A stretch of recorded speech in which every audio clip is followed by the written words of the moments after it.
January 22nd, 2022, I went to the hospital for a lower back fusion surgery, and the surgery went well. They sent me home that day because of COVID. COVID was still pretty bad. So they sent me home, and I fell asleep when I got home. Within a couple hours, my family had come to check on me, and I was not acting right. I was incoherent, making odd movements, slurring my speech.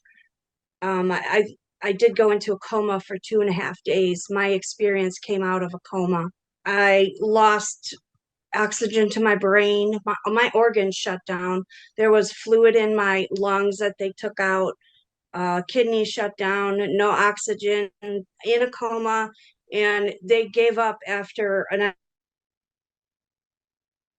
hour and 15 minutes. I did get to talk to the ER doctor, and we both ended up crying, and it was a great experience. I was really glad that I got a chance to speak to him. But my coma came out, my experience came out of the coma, and I did see myself in the ER room.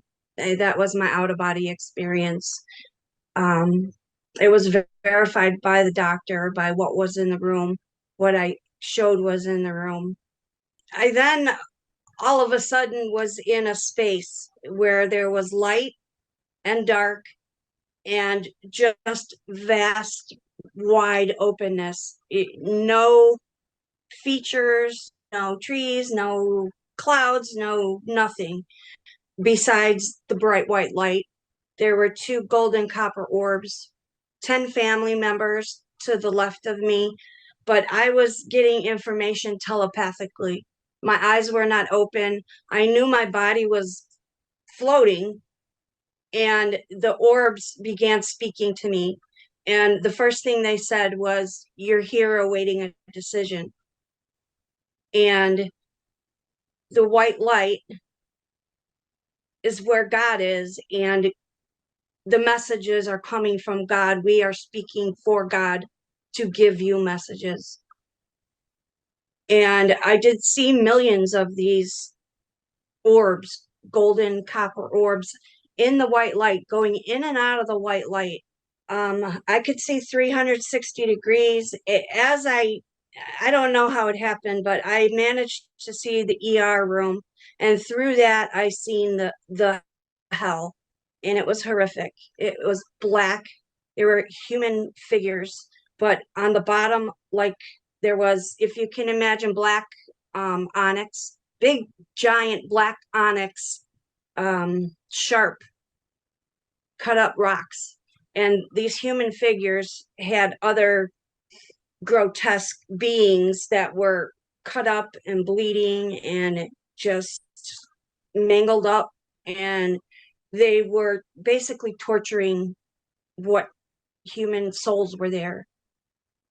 They had nothing on their feet. They were naked, and they were being pushed back and forward to get no rest. It was constant. It was a torturous hell.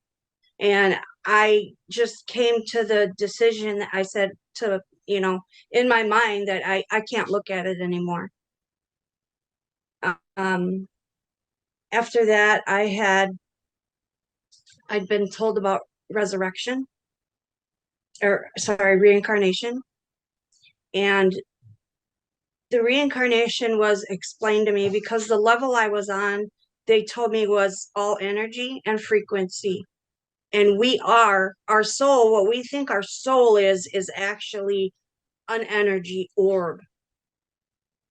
So these energy orbs that we turn into, no matter how long we might stay in a level or a plane, they can make the decision to kind of rework human DNA chromosomes and then send you back to Earth. And I believe this is the reason for when children have memories of other lives. I think that's why they remember it. I was told that my tasks were to learn about the Bible so I can speak about the Bible coherently and truthfully, so people will understand, to keep sharing the message. I was taken to million. I already told you this, millions of light years away, and it was so quick and so fast, and we just stopped, and the orbs are telepathically telling me that these 5 planets, and you could see the colors in them. They were beautiful. The one on the left was like a bluish, purplish with like speckles of gold. And then there was a green and a gold, like the atmosphere around it. And there was like a orangish, yellowish, like brownish. And then there was one that was more dark, like a very dark blue and black. And then another one that was more of reddish orange color. But those planets supposedly have new life. I also was told telepathically that they're aware that I would like to know everything about the universe. I also was told that if I was to stay, that my family would be taken care of and I wouldn't have to worry. And then I was given a very quick vision of my life, kind of a life review, but remembering my life from like 3 years old on. And then I came to a vision of my family, my daughter, my husband, and my son-in-law. And I knew it was very odd because I was so comfortable. I just had such a feeling of peace and love, and you know, it's like your family, your father hugging you, and you have no worries, and it's just so warm and comforting. And you know, they told me that they would be taken care of, so I trusted it, and I did not worry if I had to stay. Um, I then was told to make sure I carry on the messages in my experience. And I was told that I was not staying. And I did immediately feel like a whoosh, like it was very fast. But I didn't feel myself go into my body. I was in a coma. Um, they did not expect me to live. I had 7 doctors afterward. Um, coming to see me daily, and every single one of them told me that I was a miracle. They said, you should not be here. We don't know why you're awake. We don't know why you can talk. We don't know.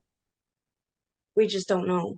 I have completely changed my life from who I used to be.